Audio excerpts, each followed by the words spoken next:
Punya ide bisnis yang keren banget?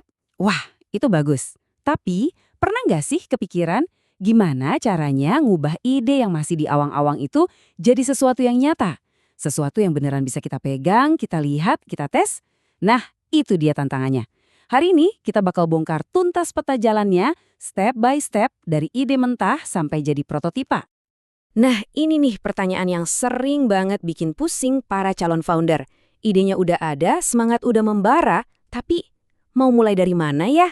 Saking banyaknya yang harus dikerjain, malah jadi bingung. Apa langsung aja bikin aplikasinya? Atau langsung cari investor? Tunggu dulu. Ternyata langkah pertama yang paling krusial itu justru jauh lebih dasar dari itu semua. Dan kerangka kerja kita hari ini uniknya datang dari sebuah mata kuliah di universitas. Judulnya Simulasi Startup. Ini tuh semacam playbook praktis yang udah teruji loh buat mengubah ide abstrak jadi sesuatu yang beneran nyata. Anggap aja ini contekan atau jalan pintas buat kalian. Oke, ini dia peta perjalanan kita. Pertama, kita bikin cetak biru bisnisnya dulu. Kedua, kita petakan operasionalnya, gimana cara kerjanya nanti. Ketiga, baru deh kita mulai rancang visinya secara visual. Dan yang terakhir, kita lihat gimana cara menghidupkan visi itu pakai tools yang pas. Yuk, kita mulai dari yang paling dasar, fondasinya. Oke, kita masuk ke tahap pertama, meletakkan fondasi. Kenapa sih ini penting banget? Gini deh. Sebelum kita nulis satu baris kode pun, kita itu butuh rencana yang solid. Beneran deh. Tanpa fondasi yang kuat, sebagus apapun bangunan kita nanti, ya bakal gampang goyah. Melewatkan tahap ini tuh, resep paling umum buat gagal. Dan alat andalan pertama kita adalah Business Model Canvas atau biasa disingkat BMC. Bayangin aja ini kayak contekan super lengkap bisnis kamu, tapi cuma dalam satu lembar kertas. Semuanya ada di situ. Siapa pelangganmu, gimana cara dapat duitnya, apa aja yang harus dikerjain, semuanya kepetakan dengan jelas. Ini benar-benar maksa kita buat mikir kritis dari awal banget. Analogi ini pas banget deh. Kamu kan nggak mungkin bangun rumah langsung tumpuk-tumpuk bata aja kan? Pasti butuh cetak biru dulu dari arsitek, biar tahu di mana letak kamar tidur, dapur, kamar mandi, dan gimana semuanya nyambung. Nah, persis BMC itu adalah cetak birunya bisnis kamu. Oke, cetak biru strategisnya udah jadi nih. Sekarang saatnya kita masuk lebih dalam ke bagian yang lebih teknis. Gimana sih bisnis ini bakal jalan sehari-harinya? Proses apa aja yang harus dilewati dari A sampai Z buat ngasih produk atau jasa ke pelanggan? Nah, disinilah kita ngomongin soal operasional. Dan disinilah BPMN berperan. Kalau tadi BMC itu menjawab apa bisnis kita, nah BPMN ini menjawab bagaimana cara kerjanya. Anggap aja ini bahasa universal buat gambar alur kerja. Jadi poin-poin yang tadi ada di BMC, kita ubah jadi diagram alir yang logis, yang nunjukin prosesnya langkah demi langkah. Dan jangan keburu pusing sama istilahnya ya, gampang kok. Intinya, BPMN itu cuma punya beberapa balok utama aja. Ada titik mulai, terus ada aktivitas atau tugas-tugasnya, lalu ada gerbang keputusan, ini penting banget nih. Misalnya, kalau pembayaran sukses, lanjut ke proses berikutnya. Kalau gagal, kirim notifikasi. Dan terakhir ada titik selesai. Logis banget kan? Coba kita lihat contoh buat startup logistik ini, biar kebayang.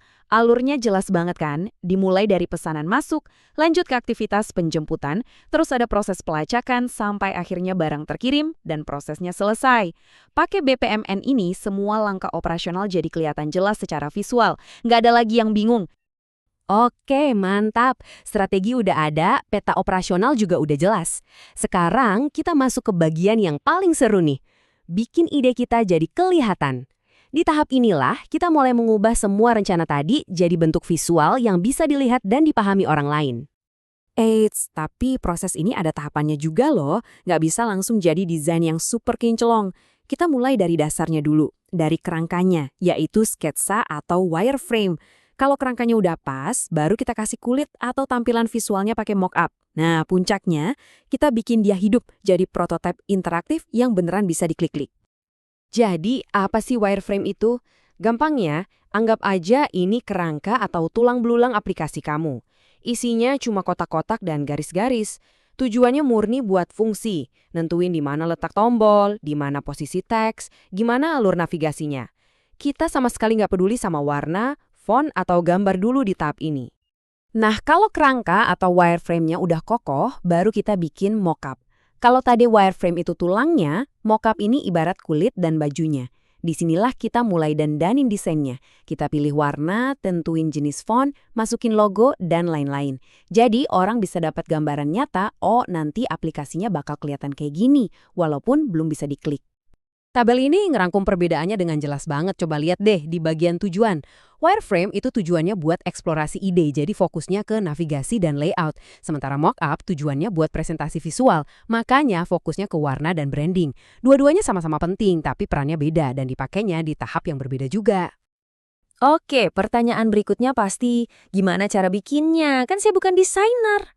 Tenang, tenang.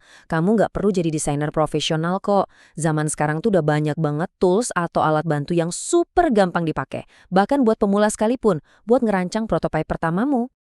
Ini beberapa jagoannya nih. Ada Figma, ini keren banget buat kolaborasi tim secara real time. Kalau mau yang rasanya kayak coret-coret di kertas, bisa coba Balsamic. Dan yang paling penting, banyak dari tools ini punya versi gratis. Jadi, beneran deh, nggak ada alasan lagi buat nggak mulai nyoba. Kutipan dari materinya ini lucu tapi bener juga ya. Google memang pintar, tapi jangan lupa dosenmu juga bisa googling. Ini tuh pengingat buat kita kalau pas bangun startup, kita harus benar-benar paham masalahnya, bukan cuma nyontek solusi yang udah ada. Orisinalitas dan pemahaman yang mendalam itu kuncinya. Dan ini poin yang paling penting dari semuanya. Prototipe itu bukan garis finish.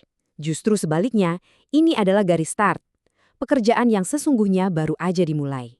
Kenapa? Karena prototipe itu alat buat memulai percakapan. Percakapan sama calon pengguna, sama tim kita sendiri, dan tentunya sama calon investor. Nah, ini dia langkah-langkah berikutnya. Dari prototipe tadi, kita bangun yang namanya MVP atau Minimum Viable Product buat ngetes fungsi utamanya. Terus, kita lakukan uji coba ke pengguna buat dapat masukan.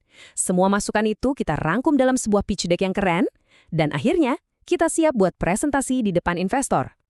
Jadi, kita tutup dengan pertanyaan ini untuk direnungkan. Prototip kamu mungkin udah jadi, udah keren, tapi apakah bisnisnya sendiri udah siap? Ingat ya, prototip sehebat apapun kalau fondasi bisnisnya nggak kuat, ya nggak akan bertahan lama. Semuanya harus jalan barengan. Jadi, setelah menyimak semua ini, kira-kira apa langkah nyata pertama yang bakal kamu ambil?